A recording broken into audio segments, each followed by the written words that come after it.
being very sort of like luxury. Well, not luxury, I would say, in a way. Yeah. So we've seen past performances of this online and on YouTube, and seen how they've approached making the set, having quite like the bed as being a predominant part and a sort of eye-catching part of the whole set. Because I think it's also, we like the idea of the staging where they are. The hotel room really like, it's beautiful and immaculately well kept hotel room, but then suddenly you've got the contrast in this utter horrible scum of a person. But I mean, like in Ian.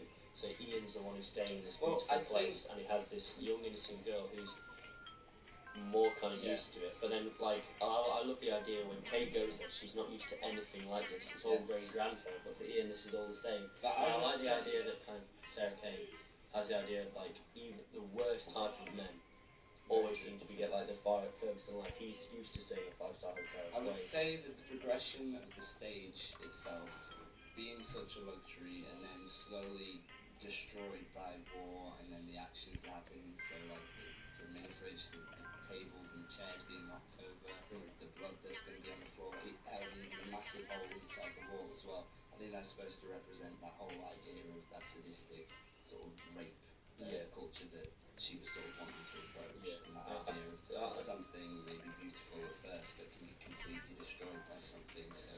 Yeah, just the effects in war as well, like how quickly it's something like, it's a nice... It's only soldiers changing, but the hotel rooms are changing, so it's one mortar bomb just ruins everything. I think the thing is, war is the thing that's brought them all together. I really find it interesting how the soldier is not given a name and represented as just soldier, with such graphic and violent intent as well. And that's like the way he kind of stuff, like he says, like obviously soldiers to represent all soldiers at the time, you can tell.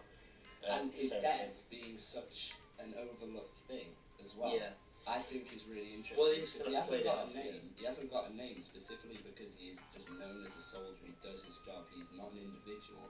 He's somebody that is fighting in this war because he has to, and he's bringing in all these other. It's like the only kind of characterization you get of the soldier, which is not kind of supposedly generalised. It's hinted at, isn't it? It's just like, is Cole. Like, Cole's the only kind of actual personal thing you get to know about the soldier. You get to know the soldiers from all these kind of things, but it's also implied that all soldiers do that. When you hear the soldier speak, he's like, I'm not a soldier, you haven't seen this, you haven't done this. See?